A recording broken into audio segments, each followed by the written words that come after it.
Hello students, मैं हूं अशोक पटेल। स्वागत करता हूं मेरे यूट्यूब चैनल पे। और आज के वीडियो में हम एक्सरसाइज 1.3 का इंट्रोडक्शन देखेंगे। तो स्टार्ट करते हैं। फर्स्ट ऑफ ऑल, सबसेट का डेफिनेशन यहाँ पे देख लीजिए। A set A is said to be a subset of a set B if every element of A is also an element of B. तो ध्यान से देखिए कि ए को हम बी का सबसेट कब बोल सकते हैं। तो ए के जो हर एक एलिमेंट जो है ना ए का, वो बी का एलिमेंट भी होना चाहिए। तो इसको बोलते हैं हम सबसेट। देखो यहाँ पे हम एग्जांपल लेके समझ रहे हैं। एक सेट ले लूं मैं, जैसे 1 2, एंड बी एक सेट ले लूं 1 2 3। तो देखो ए का जो एलिमेंट है 1 2, वो बी का भी एलिमेंट है 1 2। तो इसको बोलते हैं ए का हर एक एलिमेंट बी का भी एलिमेंट होना चाहिए। तो हम बोल सकते हैं ए इज सबसेट ऑफ बी। और सिंबल में हम ए सबसेट बी ऐसे सिंबल सबसेट से हम उसको लिखते हैं। तो इसको हम रीड करेंगे सबसेट ऑफ। ओके, तो यहां पे समझिए कि A subset B if A belongs to A implies A belongs to B. तो इस तरह से भी आप उसको समझ सकते हो कि ए अगर बी का सबसेट है तो ए में है, तो इसका मीनिंग है कि ए बी में भी है। तो इंप्लाइज मीन्स इसमें है तो उसमें है। तो इफ के लिए हम इंप्लाइज का यूज करते हैं। ये भी आप बात ध्यान में रखो। और देखिए, if A is not a subset of B we write A not subset of B. तो अगर वो सबसेट नहीं है, ए बी का सबसेट नहीं है, तो इसको हम ऐसे रीड करेंगे। एग्जाम्पल एक ले लेते हैं। ए हमने जैसे ले लिया 1 2 3 और बी ले लिया 1 2। तो देखिए 1 2 3 एलिमेंट, ये बी में 1 2 3 एलिमेंट नहीं है। 1 2 है मगर 3 नहीं है, तो ए बी का सबसेट नहीं है, ऐसे हम बोल सकते हैं। तो इसको हम ऐसे समझ सकते हैं। और यहां पे देखिए और एक चीज, ए अगर बी का सबसेट है, बी ए का सबसेट है, डबल इंप्लाइज, इसको क्या रीड करेंगे? Double implies A and B एक ही होंगे, इक्वल होंगे। तो ये भी आपको इजीली समझ में आ जाएगा। ए बी का सबसेट है, बी ए का सबसेट है, तो वो दोनों इक्वल ही होंगे। जैसे देख लीजिए, यहां पे हम एक ले लें ए बी और बी भी ले लें ए बी। तो देखो ये दोनों इक्वल है। तो हम ए सबसेट बी, क्योंकि ए के हर एक एलिमेंट बी में है एंड बी के हर एक एलिमेंट ए में भी है, तो देखो हम ऐसे लिख सकते हैं ना, A subset of B, B subset of A. तो इसका मीनिंग ये होता है कि ए एंड बी दोनों इक्वल है। तो हमें दिख रहे हैं ना, दोनों इक्वल है। ए इसमें भी है, बी इसमें भी है। ओके, तो इस हिसाब से तो देखो, तो ये जो साइन है ना, इसको हम two way implication, if and only if. तो यहाँ पे देखो इफ एंड ओनली इफ, ये है तो ये है ट्रू, ये सेंटेंस ट्रू है तो ये सेंटेंस ट्रू है। इसके लिए हम इसका यूज करते हैं। और शॉर्ट में I double F, if and only if, इसको ऐसे रीड करते हैं। और देखिए कि ए इज सबसेट ऑफ इटसेल्फ, तो ए सबसेट ऑफ एफ। तो ये भी आपको समझना होगा कि ए कोई भी सेट है वो खुद का सबसेट होगा ही होगा। तो ये एक रिजल्ट याद रखने लायक है। दूसरा देखो, five is a subset of every set. तो ये भी दूसरा एक रिजल्ट है जो आपको याद रखना पड़ेगा कि जो फाइव एम्प्टी सेट है ना, वो कोई भी सेट का सबसेट होगा ही होगा। इसलिए आगे हमने यहाँ पे कुछ एग्जांपल लिए हैं सबसेट के। तो देखो ये 1 2 3 है, ये 1 2 3 4 5। तो हमें देखो 1 2 3 एलिमेंट बी 1 2 3 में है, तो हम लिख सकते हैं ए इज सबसेट ऑफ बी। और यहाँ पे देखिए ए ई आई ओ यू ए सेट में है, बी में ए तो है मगर ई नहीं है, आई नहीं है, ओ नहीं है, यू नहीं है। तो हम क्लियरली बोल सकते हैं ए बी का सबसेट नहीं है। और उल्टा भी देख सकते हैं, बी में देखो A B C D element है, तो ए में ए ही है, बी नहीं है, सी नहीं है, डी नहीं है। तो ऐसा भी लिख सकते हैं B not subset of A. तो ये दोनों चीज इसमें से देख सकते हैं। और आगे बढ़ते हैं। Proper subset, let A and B be two sets. If A subset B and A not equal to B, then A is called a proper subset of B and B is called superset of A. तो यहां पे देखो proper subset का क्या फंडा है। तो यहां पे हमने एक एग्जांपल लिया था ना कि ए भी लिया, बी ए भी लिया, same to same equal set लिया ना, तो भी हम उसको सबसेट लिख सकते हैं, मगर इसको हम सबसेट बोल सकते हैं, प्रॉपर सबसेट नहीं बोल सकते। तो प्रॉपर सबसेट का फंडा ये रहा कि वो सबसेट तो होगा मगर इक्वल नहीं होगा। तो इसका मीनिंग क्या हुआ, देखो एक एग्जांपल हम ले लेते हैं, इसमें एक्स वाई एंड दूसरे में एक एलिमेंट ज्यादा इंसर्ट कर देते हैं। तो ये जो है ना, ए सबसेट तो होगा बी का, मगर ये दोनों इक्वल नहीं है। देखो इसमें एक्स वाई है मगर जेड नहीं है ए में, तो ए नॉट इक्वल टू बी। बस यही समझाना चाह रहा है ये सब प्रॉपर सबसेट का डेफिनेशन। इक्वल नहीं है मगर सबसेट होना चाहिए। ओके, तो इसको हम बोलेंगे प्रॉपर सबसेट। तो यहां पे हम बोल सकते हैं ए जो है ना बी का प्रॉपर सबसेट है। और एग्जांपल हम ले सकते हैं 2 3 और बी ले लिया हमने 2 3 6। तो देखो 2 3 है तो सबसेट तो होगा मगर ये दोनों इक्वल नहीं है। देखो तो and A not equal to B, तो इसको बोलेंगे ए को बोलेंगे बी का प्रॉपर सबसेट एंड बी को बोलेंगे ए का सुपर सेट। ओके, तो ये हुआ definition proper subset and super set का। आगे बढ़ते हैं।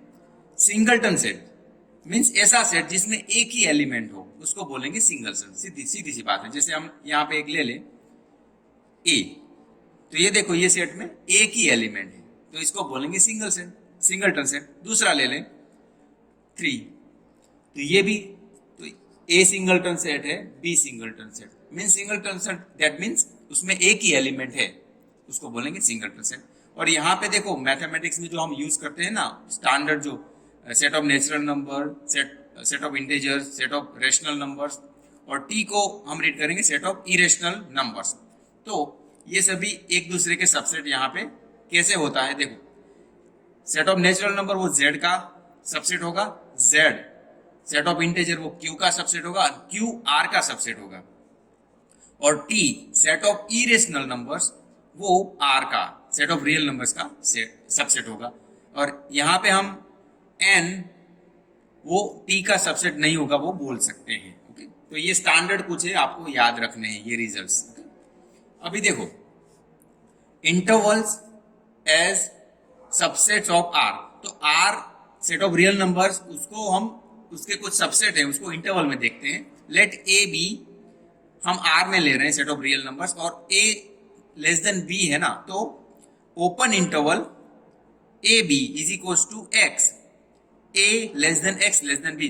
तो ये जो हम लिखते हैं ना इंटरवल ए बी, तो इसका मीनिंग क्या होता है, ओपन इंटरवल ए बी उसको हम इसे राउंड ब्रैकेट से लिखते हैं ए कॉमा बी करके। इसका मीनिंग ये हुआ कि ए की एंड बी की, ए एंड बी की वैल्यू उसमें कंसिडर नहीं होगी, उसके अंदर की उसके बिटवीन की जो वैल्यूज होंगी वो उसमें आएगी। तो इसका मीनिंग ये होता है, देखो यहाँ पे देखो ए लेस देन लिखा है ना, ए नहीं आएगा उसके अंदर की वैल्यू, और less than B means B नहीं आएगा उसके अंदर की वैल्यू। जैसे एग्जांपल में समझना है तो एक हम ले लें कि 1 and 2, तो इसका मीनिंग ये आएगा कि 1 की वैल्यू नहीं लेनी है, 2 की नहीं लेनी, उसके अंदर की वैल्यू सभी लेनी है। तो उसको हम ऐसे सेट बिल्डर फॉर्म में लिख सकते हैं 1 less than x less then 2 ऐसे। तो ये इसका मीनिंग ओपन इंटरवल का ये हुआ। क्लोज इंटरवल देखिए, तो उसमें हम ये स्क्वायर ब्रैकेट से लिखते हैं, स्क्वायर ब्रैकेट ए कॉमा स्क्वायर ब्रैकेट बी। तो इसमें यहां पे आप देखोगे ना ए की वैल्यू भी कंसीडर हो रही है एंड बी की वैल्यू भी कंसीडर हो, तो इसको हम कैसे बोल सकते हैं, क्लोज इंटरवल ए बी का मतलब ए की वैल्यू भी उसमें आएगी, बी की वैल्यू भी आएगी, और उसके बिटवीन जो भी वैल्यू है उसके बीच की वैल्यू वो भी हम कंसीडर करेंगे, उसको बोलते हैं close interval. Okay, so close open, यहां पे देखिए एक क्लोज है ए वाला और बी ओपन है, तो उसको हम लिखेंगे क्लोज, इस तरफ ओपन। तो इसमें क्या होगा, ए की वैल्यू इसमें इंक्लूड होगी, बी की वैल्यू इंक्लूड नहीं होगी, और उसके बिटवीन की वैल्यू इंक्लूड होगी। तो ये क्लोज ओपन का मतलब ये रहा। अभी ओपन क्लोज, तो ये ओपन ए और बी क्लोज मीन्स यहाँ पे स्क्वायर ब्रैकेट से लिखना है, इस तरफ ओपन से लिखते हैं। तो उसमें ये फंडा होगा कि ए लेस देन आएगा B x less than equal to b आएगा, तो b इसमें इंक्लूड होगा, a नहीं होगा, और उसके बिटवीन की जो वैल्यूज है वो कंसीडर होगी। तो इसका मीनिंग ये होता है। ये सभी जो open interval, close interval, close open, open close, तो ये सभी सबसेट है आर के, मगर इंटरवल के फॉर्मेट में हम उसको समझ सकते हैं। तो ये सभी वैल्यूज इस तरह से हम समझ सकते हैं। तो देखो ये लास्ट वाला है ना, हम एक एग्जांपल से समझते हैं ओपन क्लोज, तो आपको और भी अच्छे से पता चले कि देखो ओपन क्लोज जैसे मैं ले रहा हूं 0, ये 1 हो गया, ये 2 हो गया, 3 नंबर लिए हमने। तो ओपन 2 3 ऐसे हमें लेना है ओपन क्लोज। तो मीन्स इसका मीनिंग ये होता 2 की वैल्यू नहीं आएगी, 2 के अंदर की वैल्यू आएगी, और यहाँ पे इस तरफ 3 की वैल्यू उसमें आ जाएगी। तो इस तरह से, और बिटवीन ये जो भी वैल्यू है वो भी आ जाएगी। तो इस इंटरवल को आप ऐसे समझ सकते हो। ओके, तो ये सभी इंटरवल्स हमने समझे। और देखो, और इसको देखो, ये जो फॉर्मेट है ये टेबुलर फॉर्मेट है, इस तरफ जो लिखे हैं A B square bracket A B, और ये जो फॉर्मेट है ना ये सेट बिल्डर फॉर्म है, वो तो हमें पता ही है। ओके, चलो अभी power set. The collection of all subsets of a set A is called the power set of A. It is denoted by P of A, and P of A every element is a set. तो देखो power set का मतलब क्या होता है, कोई भी set है उसके सभी पॉसिबल सबसेट और उसका हम सेट बनाते हैं, उसका कलेक्शन बनाते हैं, तो उसको हम बोलेंगे पावर सेट। और पावर सेट में जो पावर सेट को हम P ऑफ A से लिखते हैं, और पावर सेट में सभी एलिमेंट वो एक सेट होगा, ये भी आपको ध्यान रखना है। और एक बात, in if A is the set of A, कोई सेट है और उसमें m element, n of A is equal to m का मतलब कि A में जो एलिमेंट की संख्या है, नंबर ऑफ एलिमेंट, वो m है, तो उसके पावर सेट में कितने नंबर्स होंगे, 2m होंगे। तो वो समझ में नहीं आया, तो देखो ये हमने एक एग्जांपल लिया है, एक सेट लिया है 1 2, और उसके पावर सेट क्या क्या होंगे। एक तो देखो हमने यहाँ पे डेफिनेशन में देखा था कि 5 is a subset of every set, 5 सबका सबसेट होता ही होता है, और कोई भी सेट वो खुद का ही सबसेट होता है। ये दोनों चीजें यहाँ पे आपको याद रखनी है, क्योंकि यहाँ पे हम इसका यूज करेंगे। देखो तो देखो 5 तो एक ये सेट हमारा 1 2 है, उसका पावर सेट हम सेट में लिख रहे हैं, तो फर्स्ट एलिमेंट देखो 5 आया, कैसे, वो चीज, वो रिजल्ट याद रखना है कि 5 जो है ना सबका सबसेट होता ही होता है। तो ये 5 आ गया, कॉमा करके सब हमें एलिमेंट लिखेंगे, और ये 1 आ गया उसको भी सेट में लिखेंगे, ये 2 आ गया, और वो खुद सेट पूरा वो आएगा। तो पावर सेट में 1 2 3 4 एलिमेंट्स आएंगे। ओके, तो ये एक सेट था 1 2, उसको हमने पावर सेट में लिखा। पावर सेट मीन ये सेट के सभी सबसेट के कलेक्शन। तो 5 आया, फिर 1 आया, 2 आया, 1 2। तो यहाँ पे हम देखेंगे ना ए में कितने एलिमेंट थे, यहाँ पे 2, एंड पावर सेट में कितने एलिमेंट है 1 2 3 4। ओके, तो 4 को हम 2 लिख सकते हैं। तो देखो ये फॉर्मूला जनरलाइज हुआ कि ए जो सेट है उसमें 2 एलिमेंट है, तो उसके पावर सेट में 2 m मीन्स क्या था, ए जो सेट है उसके एलिमेंट की संख्या। तो यहाँ पे 2 है, तो 2 की 2 पावर, तो इसलिए 4 हुआ। तो ये जनरलाइज फॉर्मूला हम यहाँ पे लिख सकते हैं। ओके, ऐसे हम समझ सकते हैं। देखो अभी last universal set. A basic set is called the universal set. The universal set is usually denoted by U, capital U, and all its subset by the letters A, B, C, etc. तो universal set क्या है, ऐसा set जिसमें से हम बाकी set define कर पाए। ओके, या तो ऐसे बोल सकते हैं जो हम सेट डिफाइन कर रहे हैं उससे बड़ा, उससे ऊपर वाला जो भी सेट है जनरलाइज सेट, उसको या तो बेसिक सेट बोलते हैं, उसको बोलेंगे यूनिवर्सल सेट। देखो एक हम एग्जांपल ले लें, तो हमने ये देखो 1 2 3 4 ऐसा एक सेट लिया, दूसरा सेट लिया 6 7 8 9 10, और तीसरा एक ले लिया 1 एंड 8।